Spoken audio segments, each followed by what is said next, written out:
वो कंप्लेन बढ़ रहा आ भी रहा और कई जगह में देखा गया इंजीनियर की वजह से भी रिपीटेड कंप्लेन हो रहा। तो हम सोचे क्यों नहीं है कि वीडियो मीटिंग के थ्रू में सबको ट्रेनिंग दिया जाए। ठीक है, तो मैं सुदर्शन प्रधान तो आपको ये बताना चाह रहा हूँ जैसे अरुण जी बताया कि ये चार्जर में मेनली क्या होता है, इंजीनियर को ये दिक्कत होता है जैसे हमारा डिस्प्ले कार्ड है, जो डिस्प्ले कार्ड है वो साइज में देखने को कॉमन है, वही एनपीएफसी प्रो में भी लग जाता, पीएफसी प्रो में भी लग जाता, एलआई चार्जर में भी लग जाता। और वो डिस्प्ले में हार्डवेयर डिफरेंस होता है और सॉफ्टवेयर डिफरेंस होता है। हार्डवेयर डिफरेंस क्या होता है, जैसे रेटिंग के हिसाब से 15 ampere, 16 ampere, 18 ampere, 20 ampere, 25 ampere के हिसाब से उनमें करंट का रेजिस्टेंस अलग अलग होता है। सॉफ्टवेयर उसी तरह चेंज होता है, अलग अलग मॉडल के लिए सॉफ्टवेयर भी चेंज होता है। जैसे एनपीएफसी प्रो में जितने भी मॉडल है सबके लिए सॉफ्टवेयर कॉमन है। अच्छा, एनपीएफसी वाले चार्जर में हम पीएफसी वाला मॉडल का जो डिस्प्ले है वो लगा नहीं सकते, है ना। तो एनपीएफसी पीएफसी का लगा नहीं सकते, पर पीएफसी में एनपीएफसी वाला जो डिस्प्ले लगा नहीं सकते, क्योंकि ये दोनों मॉडल में सॉफ्टवेयर अलग अलग है। उसी तरह जो एलआई वाला, एलआई हमारा एनपीएफसी प्रो मॉडल में भी एलआई बन रहा, पीएफसी प्रो मॉडल में भी एलआई बन रहा, है ना। तो जो एनपीएफसी प्रो का एलआई का जो डिस्प्ले है वो भी उसका अलग है, उसमें सिर्फ एनपीएफसी प्रो एलए वाला डिस्प्ले नहीं लगेगा, एलआई वाला की जरूरत है।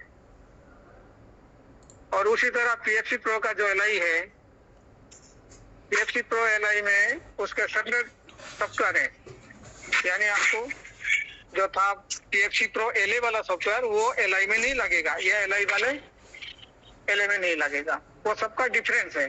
तो जो इंजीनियर फील्ड में कभी भी कार्ड रिप्लेस करते हैं उनको पहले ध्यान देने की जरूरत है ये कौन से मॉडल में काम कर रहे हैं, उसमें कौन से कार्ड लग रहा, डिस्प्ले कार्ड क्या है, रेटिंग क्या है और सॉफ्टवेयर क्या है, क्योंकि कभी कभी उनको भ्रांति हो सकता है, क्योंकि कार्ड देखने को डिस्प्ले कार्ड एक ही जैसा है।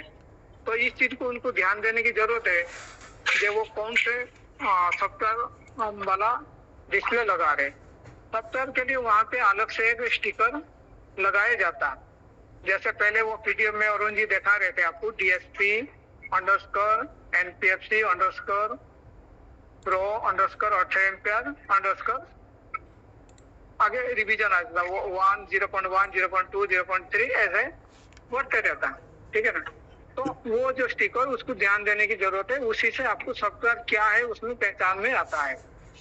उसी तरह और एक स्टिकर होता है, उसमें रेटिंग लिखा जाता, रेटिंग मतलब NPFC pro 48 volt 18 ampere LA, example के तौर पे बता रहा हूँ, ठीक है। तो रेटिंग का स्टिकर होता है और सॉफ्टवेयर का स्टिकर, ये दोनों स्टिकर आप लोग को ध्यान देने की जरूरत है, ठीक है। ये तो हो गया, और भी कई सारे नए नए मॉडल फील्ड में हम फील्ड में लॉन्च कर रहे थे।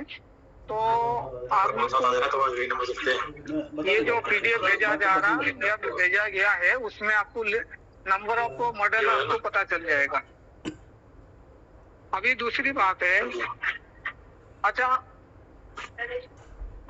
ये बताने जा रहा हूँ, जैसे कि हमारा एलए वाले चार्जर में हम चार्जिंग वोल्टेज फिक्स कर रखे, 4 बैटरी वाले में यानी 48 वोल्ट जो है उसमें charging cut off voltage LA वाले में 65 रखे, और उसी तरह 5 बैटरी वाले जो एलए चार्जर है उसमें चार्जिंग वोल्टेज 81.5 से 82 के बीच में रखने की प्रावधान किए हैं।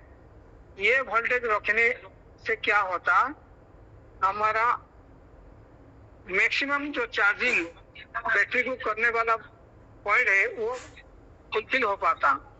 मान लीजिए आपने कोई कार्ड चेंज किया, और चेंज करने के बाद में आप लोगों ने कुछ देखा ही नहीं, कार्ड ऑन कर दिया तो कोई भी कार्ड इंस्टॉल कर लिया, उसके बाद में उसको मेन्स पे ऑन कर दिया, देखो चल गया, करंट आ गया, ऐसे करके आप लोग दे देते हैं। लेकिन ऐसे नहीं करना।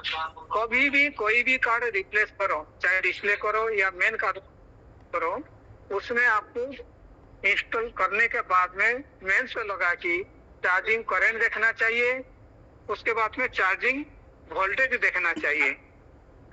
ये दोनों चीज देखने के बाद में हम लगभग 99% श्योर हो जाएंगे, हाँ ठीक है चार्जर हमारा ओके काम करेगा। अच्छा, यहाँ पे वो और एक पॉइंट आ रहा, मान लीजिए आपने चेक नहीं किया, चेक नहीं करने की वजह से मान लो 65 वोल्टेज जहाँ होना चाहिए वहां पे कम वोल्टेज आ रहा 60 पर, तो वहां पे कस्टमर को बैकअप वाला इशू आएगा। मान लीजिए चार्जिंग वोल्टेज आपके ज्यादा आ रहा 66 आ रहा, तो वहां पे क्या होगा, बैटरी चार्जिंग करने का जो टाइमिंग है वो बढ़ जाएगा, और ऊपर से क्या होगा, हो सकता है बैटरी के उनके पानी जो उगल सकता है, गर्म हो सकता है। तो ये कई सारे पॉइंट हैं। तो जो पॉइंट हमने बताए या जो चार्जिंग वोल्टेज बता रहे वही वोल्टेज आपको सेट करना जरूरी है। ये तो आपके हो गया एलए वाला बैटरी यानी लेड एसिड बैटरी का ही। अभी और एक हमारा जो मॉडल है एलआई मॉडल, एलआई मॉडल में ऐसे कोई फिक्स वोल्टेज नहीं होता जो इतने वोल्टेज आपको सेट करके देना है। जैसे हम 6 एम्पियर का चार्जर है, 48/6, 60/6, 48/10, 60/10, ये रेटिंग बता रहा हूँ। उसी तरह 48/20 और 48/25, ये सब चार्जर में आपको जब भी कार्ड रिप्लेस करता है वहां पे भी आपको सेट वोल्टेज चेक करना जरूरी है। अच्छा, सेट वोल्टेज क्या चेक करोगे, क्योंकि इसमें तो फिक्स वोल्टेज है नहीं, एलआई वाले चार्जर में फिक्स वोल्टेज नहीं है। तो आपको एक तो ध्यान देना पड़ेगा, जो चार्जर हम बना रहे उसमें एक सीरियल नंबर वाला स्टिकर लगे रहता, वो सीरियल नंबर में आप देखोगे वहां पे चार्जिंग कट ऑफ लिखा होगा, charging cut off, for example charging cut off 58.4 ये लिखा जाता है। तो उस चीज को आप देख सकते हो, है ना। या वो अगर मिट गया है तो आपको क्या करना है, आपको देखना है, मान लो सर्विसिंग कर रहे हैं, कार्ड फॉल्टी हो गया और दूसरा कार्ड लगाए, उसमें चार्जिंग वोल्टेज बाय डिफॉल्ट कुछ भी आएगा, जो आएगा वो आपको सही मत मानिए, आपको वहां पे सेट करने पड़ेगा। क्या सेट करोगे, आपको पहले देखना है बैटरी कौन से लगे हैं, कितने सेल वाला। जैसे लिथियम बैटरी होता है, लिथियम बैटरी में नंबर ऑफ सेल होता है, नंबर ऑफ सेल के ऊपर वो charging cut off voltage depend होता है। फॉर एग्जांपल एक लिथियम बैटरी है 16 सेल का है और हम पर सेल वोल्टेज दे रहे 3.65, ठीक है, और 16 सेल है और सेल का वोल्टेज दे रहे 3.65। तो हम क्या करेंगे, 16 मल्टीप्लाई 3.65 आपको आ जाएगा 58.4, है ना। या फिर एक पहचान है, जो बैटरी है उसमें लिखा होगा कट ऑफ वोल्टेज, या तो लिखा होगा या नॉमिनल वोल्टेज 51.2 लिखा होगा, तो उस हिसाब से सेट कर सकते हैं, ठीक है। उसी तरह 6 एम्पियर वाले 10 एम्पियर वाले चार्जर है, हर किसी के साथ वही फंडा है। आपको पहले देखने पड़ेगा बैटरी जो है यूज कर रहे हैं कस्टमर वो कितने सेल का है।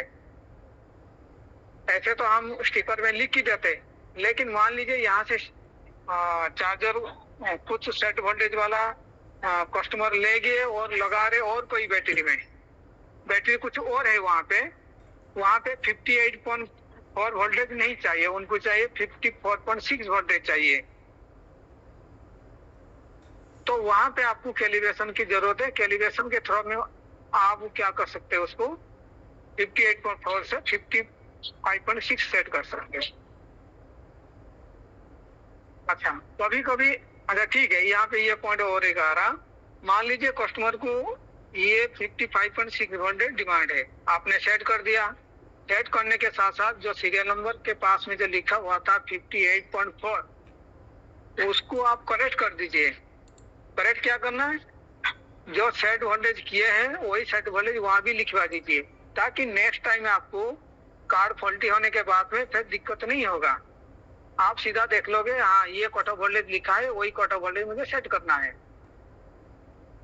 नहीं करोगे तो क्या होगा, कार्ड चेंज कर लिए और आपने सेट वोल्टेज कुछ भी करके आगे, मान लो जो लिखा है स्टिकर में वही सेट कर दिया, चले गए, और 2 दिन बाद में फिर कस्टमर कंप्लेन करेंगे, देखो मेरा बैटरी मतलब पूरी रात चार्जिंग में चल रहा, तभी चार्ज नहीं हो रहा, वो 50% में चल रहा या 75% तक जा रहा, आगे 100% तक जा नहीं रहा। वो वजह वही है, सेट वोल्टेज अगर प्रॉपर नहीं है तो उस तरह की सिम्टम आ सकता है। तो 2 दिन बाद में फिर उन्होंने दोबारा कंप्लेन किए, आप जाओगे, फिर वहां पे बहुत सारे बंदे यही करते, वहां पे फिर कार्ड रिप्लेस करा देते। कार्ड हर जगह रिप्लेस करने की जरूरत नहीं, वहां पे कई जगह में लॉजिक समझने पड़ता कि क्या है, क्या सेट करना चाहिए वहां पे। अगर नहीं समझ में आ रहा तो यहाँ से टेक सपोर्ट से या मेरे से फोन करके पता कर सकते हैं, इस तरह की प्रॉब्लम आ रहा, हम क्या कर सकते हैं। दूसरी चीज, कई जगह में क्या होता है, कुछ बंदे चार्जर का ऊपर वाला ढक्कन खोल लेते हैं, खोलने के बाद में वो डीलर साइड में जो भी चेक करना है चेक कराते हैं।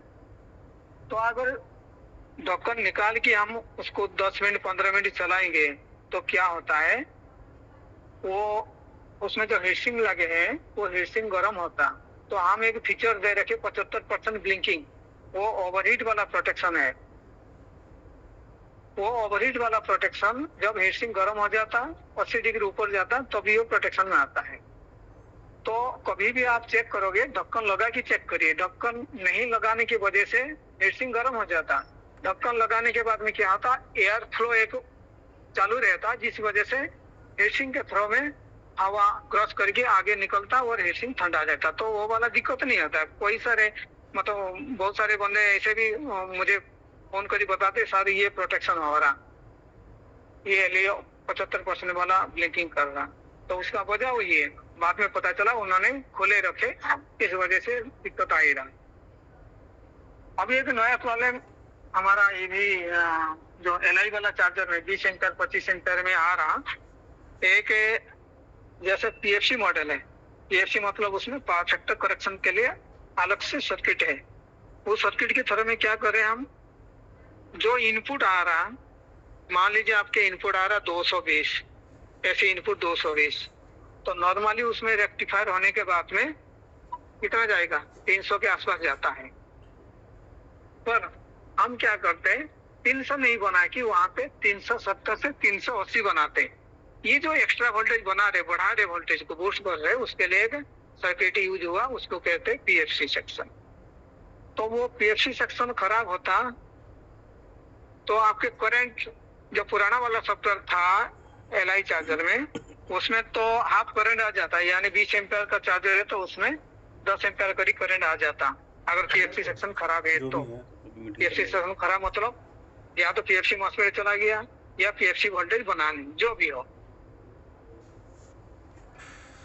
लेकिन नया वाले जो सॉफ्टवेयर है, नए वाले सॉफ्टवेयर में अगर PFC वोल्टेज आपके नहीं बन रहा तो वो करंट देगा नहीं, और आपको जो 100% वाला LED है वो स्मूथ ब्लिंकिंग करेगा। देखो 100% LED का 2 प्रोटेक्शन डाल रखे, एक तो फास्ट ब्लिंकिंग करेगा, इसका मतलब कोई फॉल्ट में है, एक हो गया स्लो ब्लिंकिंग, जो चार्जिंग टाइम में जो ब्लिंकिंग करता उस स्पीड में ब्लिंकिंग कर रहा, और बाकी LED मेंस LED छोड़ के बाकी LED बंद पड़े हैं। तो इसका मतलब PFC सेक्शन में प्रॉब्लम है, PFC वोल्टेज बन नहीं रहा। तो भी एक प्रॉब्लम आ रहा, हमारा PFC सेक्शन में एक रेजिस्टेंस लग रहा था R86 R87 लोकेशन में, उसका वीडियो भी सब लोगों के पास चला गया। अगर नहीं गया तो अरुण जी को बताऊंगा, वो आप लोग को दे देंगे। तो उसमें हमने बताया क्या दिक्कत आ रहा और कैसे इसको सॉल्व कर रहे हैं। तो उसमें पहले लग रहा था R86 लोकेशन में 680 के 1 वाट रेजिस्टेंस, और 87 लोकेशन में 680 1 वाट रेजिस्टेंस।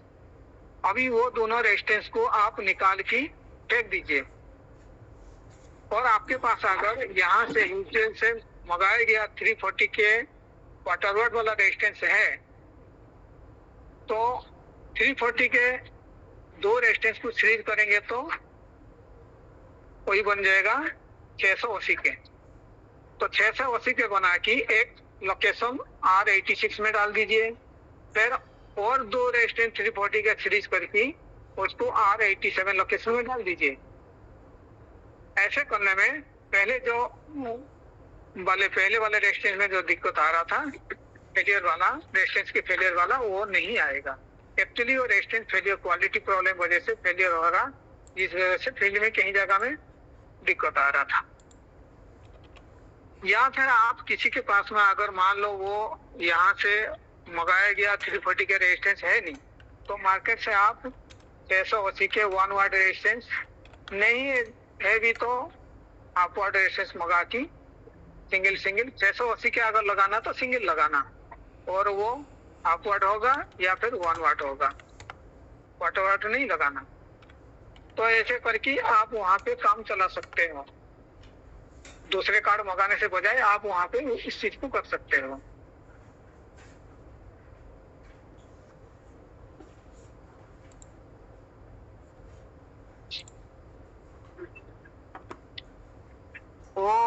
और एक पॉइंट है, जैसे हमारे पास 3 एम्पियर चार्जर है। 3 एम्पियर चार्जर में 3 एम्पियर मॉडल में हम क्या बनाते, 3 एम्पियर और